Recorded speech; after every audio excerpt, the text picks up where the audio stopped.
diya ay Ginoo. Ginoo, dayon na lang Ginoo. Ikaw ang among Dios. Dili kami mahadlok. Ako ang imong Ginoo, dili ko kamo pasagdan, dili mo kami pagabiyaan. See? Psalm for Isaiah 41 verse 10. Yes. Nya nagayon diri noon nga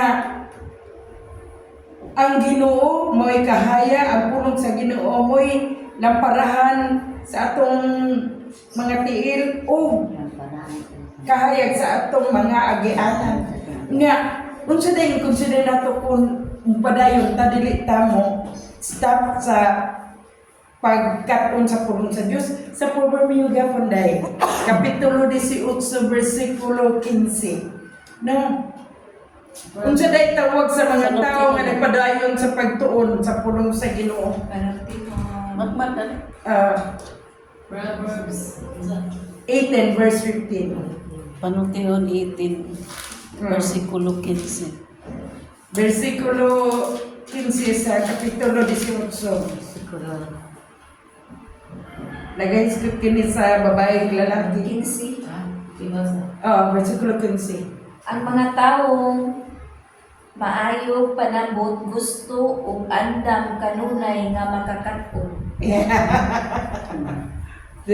Pero sa English, wise men and wise women are always learning. So, i-consider din ang mga tao, bisag wa pa kay grado, o unsa pang estilo sa imong kinabuhi, as long nga, nagkaton bitaw kapag tuon sa pulong sa Ginoo. Bisan sa mga bata nga nagtudlo nimo, gi-consider sila nga mga wise men, wise women, mga manggialamon sa pulong sa Dios. Kay butan nato na ay manggialamon sa kalibutan, mga cum laude, pero unsa man ang ilang kaalam kung wala ang kaalam sa Dios, nothing. Pero kanaan ang kaalam sa pulong sa Dios sa imong kan, you have everything. Amen. Naadyo mo ang tanan. Amen. Consider kay ano, the word of God, the word is from God, Yes. and the word was with God. God. John 1:1. No, unsa na yung pulong sa Dios? Pulong sa Diyos, in the beginning was the Word. Sa sinugdanan, mao ang pulong na sa Diyos, o ang Diyos. Pulong. Hallelujah. Nya lagay mo diha nga, if you own God, you have everything. Kung na ang naposes ni mo ang Ginoo sa imong kinabuhi, it means to say, naa ka sa tinugdan sa tanan mo ta. Amen. Hallelujah. Praise God. Hallelujah. So, ngano di ay nga, di ta mo stop learning, aron may mutang manggialamon. Dili kay budak ko atong ulo sa Swerte manggialam. manggialamon. Wise men aron di ta nga mahimong manggialamon. Diha atubangan sa Dios. So, don't stop learning. Learning. Always niya. Always Yes. learning. Always learning. Yes. Amen. Amen. Hallelujah. Always Kanunay gyud na kay ang pulong sa Dios dili dali ka nang pagka magialamon ka nato. Ang pulong sa Ginoo sa Proverbio 4:13. Panungtinon. Di ka punta sa Proverbio Proverbs 4:13. Praise. Nagbuwan. Problema. Panalangin na sa Ginoo lang. Proverbs 4:13. Praise God. Hinumdumi kanunay nga ang imong nakatunan, ang imong kahibalo mao ang imong kinabuhi busa bantayi kini pag-ayo. Wala ka magsulti ha. Pero kung sa English, hindi, hold on into instruction. So, nga nga kanunay hold sa atong batunan ng pulong sa Diyos. Guiding light, instruction sa atong kinabuhi. And nagayon dili ang kuan, don't let it go. Ayaw gini buhi. Ayaw gini kalimti. Ayaw gini bunga. Kaya no, it will guard sa atong kinabuhi tungod kay this is your life. Na sa English, nindot po sa English kay murang ma-enlighten ka ba nga ang pulong sa Ginoo is an instruction. Bukin diya sa Ginoo sa atong kinabuhi. Ni ayaw gini buhi. Kaya nga mo ni kaalam kay balong nga gir ang sige pa na to. Nga without this, nothing. So it means to say, kinabuhi. Amen. So nagayon dili ako magsulti. Base ni sa pulong sa Ginoo nga Lord, ako ning kinabuhi. So it means to say nga kung sa puntag mag-rigor atong tiyan nga di ta kapangapi, di ta mga kuwan ang ato sang spiritual mag-rigor kung dili ta kasulti sa pagdeklarar sa kay sa Ginoo. Di man siguro usahay nga pag mata natin makabasa din ka sa pulong sa Ginoo kay usahay ang atong mata labi na learn na no. Ang mga pulong nga imong na deposito sa kasing-kasing mo to'y imong i-withdraw sa panahon sa pagkinahanglan. I-withdraw nimo sa panahon sa pagmata nimo sa butang sa pagkasalanan sa Ginoo. Unsay trabaho sa bangko. Bangko. Kung naakay ko, asa nimo kung nakadagang kwarta, mabutang din ako sa unaw na kung i-bangko, kaya ganyan mo ulam, may buong nagdagay mo. Kaya, bangko na ako niya. Ako ni yung time deposit, kaya may nalangi. Pag muna ko ang deposito, kasi lang interest ako, di ba? So, wala kay ma-withdraw kung Wala kay i-deposito. No. Right? So, nagpasabot po nga, ang pulong sa Diyos is like, kuan ba ka ng treasure sa imong nga. Kanang mo gina ang imong kanabang kung sa naa, investment niya sa Amen. kinabuhi. Nga, nay, kadaghan na nimong deposito, nay. Treasure. Nay na, parang nagunaw na sinanay sa bangko. Akong giminay, deposito nga, balaan ng pulong sa Diyos sa imong kasing-kasing nga. Ganun na nimong giwidro sa panahon na nahadlok ka. Sa panahon nga, kanang wala-wala ka, ngayon ka nga. Hindi ko malimot nga niya nga. Nagkatubag sila ni Nana daw. May katawa ko kay kita tanan ipa-experience at sa provision sa Ginoo. Na ang provision sa Ginoo dili mo pamatudan kung dili ka ka-experience siya o kawala doon. Di ba? So, kaya nga, kapit na, karoon na lang. Pero nga naman gud nga sa diya, say, gilitok lang nato sa ating babaan lang. Ginoo na lang sa alat. Pag ngayon ka na, Lord, ikaw na lang bahala. God bless. Amen. Naminaw ang Ginoo. Naghatag siya panahon mo. Di lang siya maminaw. Iya gingiduran niyo, iya idulong diyan mo, may pagkauman. Iya kan ipatuloy. Muna hindi ko diyan nga. Kung sa'yo na sa imong kasing-kasing, mo sa nailuwatan sa imong baba. Kung naa ka na deposito nga mga pagtulungan sa pulong sa Diyos sa imong kasing-kasing, sa panahon sa kabuntagon, number 1, wa ka pagayon sa Ginoo. Pero sa diha nga naana sa kasing-kasing, katong pulong mo ay mahatag ni mo courage dito sa pagpasalamat sa Amen. Diyos. Amen. Amen. Amen. Hallelujah. So, grabe, no? So, sa Proverbs 1:5, Panungtin na. grabe kayong Ginoo. Ang ginagawa. Ang sa ganin ni? Don't stop burning. Ha? Proverbs. Isang gusto pa Proverbs. Chapter 1, verse 5. Verse 5. 5 dan. Makadugang usab kini sa kahibalo sa mga taong maalamon o malamdagon makalamdag sa mga may kahibalo aron sila makatungkad sa tingog nga kahulugan sa panutihon. Wala na. Sige, asbaras pa dahil. It will increase. Makadugang kini makadugang usab kini sa kahibalo sa mga taong maalamon. Pero siya, makadugang kini sa mga taong manggialamon. So balik na sa atong gibasa nga sa Proverbs 18:5 nga gi-consider ang mga tao nga manggialamong lalaki, manggialamong babae kung nabatunan wala sila mag-stop o wala sila maghunong sa pagtuon sa pulong sa Diyos. So kay manggialamong man niya kung don't stop, so napasabot nga continuous. Kinahanglan din di ta mo mo undang, di lang punta mo urong. Di lang umuungot ba?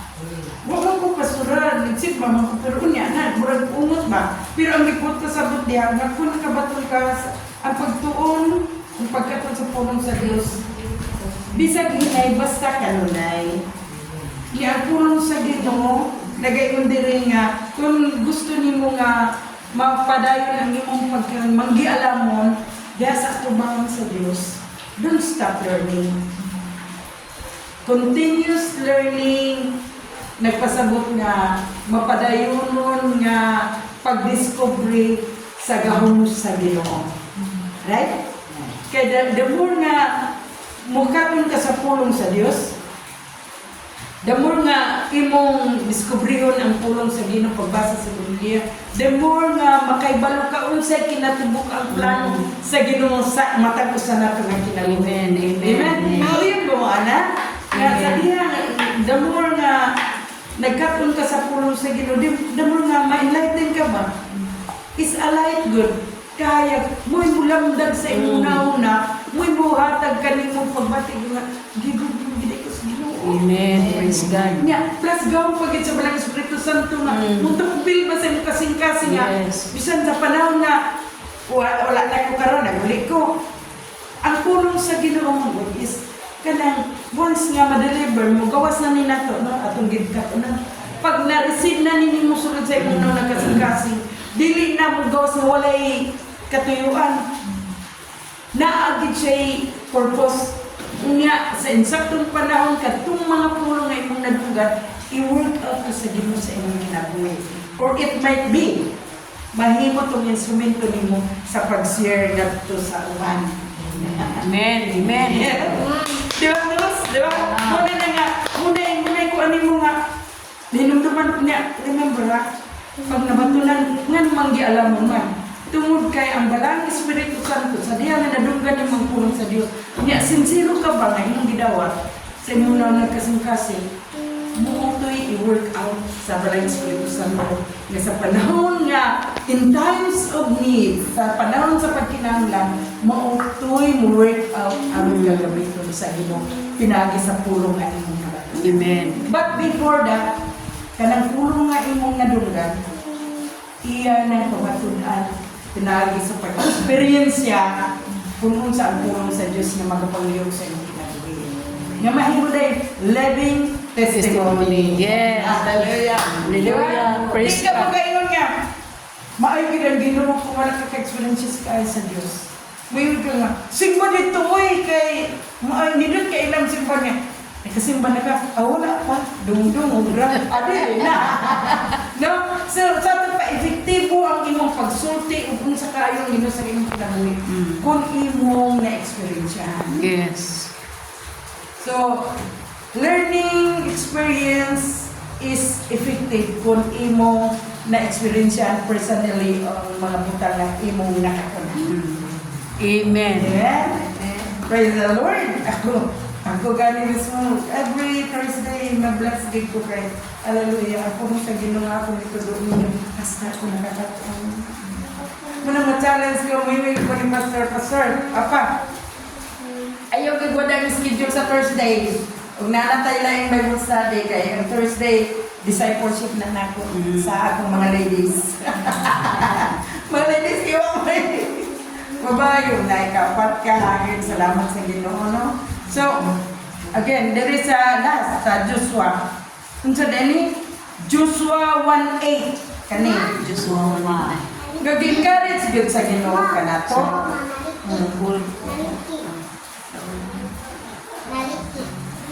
Puswi. Joshua. Uswi 1, versikulo Nanawa na ko. 1. Believe mo na yun. Kung sa day buhaton nato sa pulong sa Dios. Ha?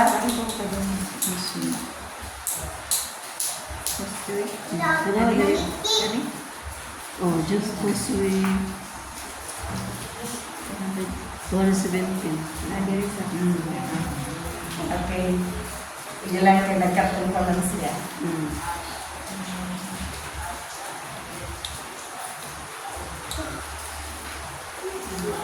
Kapit kapitulo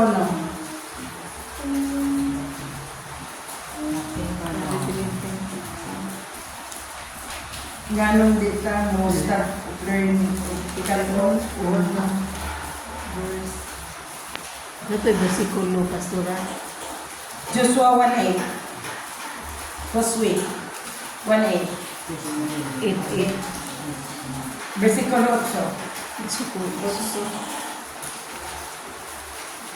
Chapter 1 lang. Chapter 1, 8. Versikulo 8.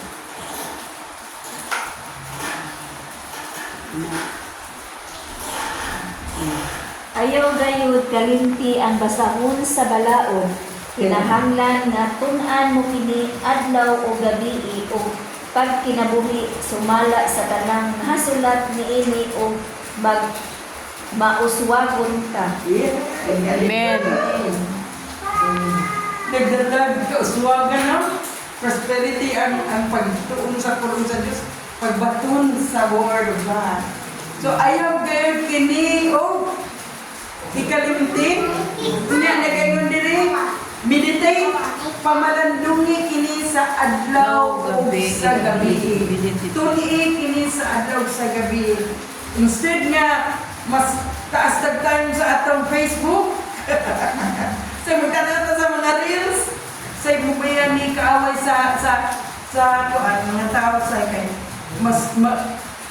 kasi ang disadvantage lang ko na atay word of God diri sa Facebook, diri sa kuan kay pag scroll na to, nay mo fair bita dayon yung ma-distract ka ba? May notification. Oo, nay mga notification no. Pero abi ni mo kuan gid sa Ginoo nga mas nindot gyud nga i-let down na diri sa notebook. Pero ang kanindot gyud nga kinahanglan kung naamo gani pag-take note sa pulong sa Dios sa atong mga sa cellphone or sa notes sa atong mga notebook, pero wagi ko kung atong sulat sa papel sa atong kasing-kasing. It means to say na once nga ma-meditate mo ang pulong sa Ginoo sa nuno ng kasing-kasing, mutatak na na ba? Nga dili na mula ba yung kawang sa imong kasing-kasing, mula ba yung munang it reminds, the Word of God reminds us sa panahon sa sitwasyon. Natanong na, pastora, natanong. Natanong. Niya, ang bunga na siya ba? Every time na imo meditate ang pulong sa Ginoo sa imong kinabuhi, the more nga imo mahibaw anong dyan kabukoton sa Ginoo sa imong kinabuhi. Di ba? Nganong nakapadayon, mga tanong ninyo, nganong nakapadayon ang hangtod karon nga nangalagad sa Ginoo? It's because of the Word of God. Nang nag-inspired ka na ito, magpadayon. No? Kaya ang kaluwasan na ito, ihatag na sa Diyos, freely given. Amen. Ang atong pagkinabuhi Praise God. diri-diri. Tuwa dito. That's why nga, magpadayon gina kay ang lahutay hangtod sa katapusan na mauray. Maluwas. Kabisay, bingon ka karoon nga, luwas naman ko. Pero, nakinanglan ng Ginoo action. Tinood. Nakinanglan ng Ginoo, for me, if you love me, serve me. Di ba? Pakita ko manigog mo ka na ako. Ano na ba ito? Nga usa sa mga butang na mapakita natin pagpangalagad sa Ginoo. Number 1, bato niya ang puno sa Diyos. Kaya once na namin sa inyo kinabunon man ang natong instruction, kung sa'y angay natong paggawa. Amen. Kung sa'y angay natong paggawa, kung tutuan na sa simbahan. Yeah. That's why every time na ayaw kundan, never stop learning the Word of God. Last nga verse nga akong ihatag kaninyo. Sa 2 Timothy 3:16, sa New Testament tayo. The rest of mga dapat. Ikaduhang Timoteo. Nga ayaw kayo kalimutin mo sa niyang pulong sa Diyos. 2 Timothy 3:16. 3:16 na. Kung sa din yung pulong sa Ginoo. Sige. Ang tibuok kasulatan gisulat uban sa lamdag gikan sa Dios ug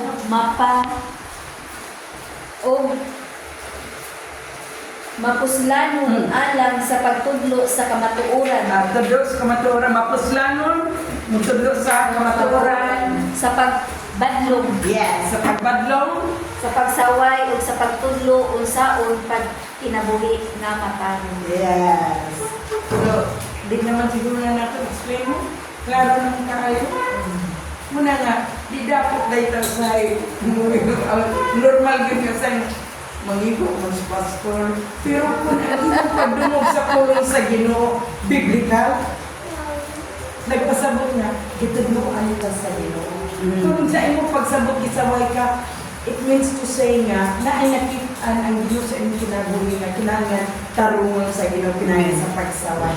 Oh. So, muna dun sa pruning kay Dili, ta perfecto sa atong kinabuhi. We need guidance na kinahanglan tagiya through the Word of God and by the help of the Holy Spirit. Amen.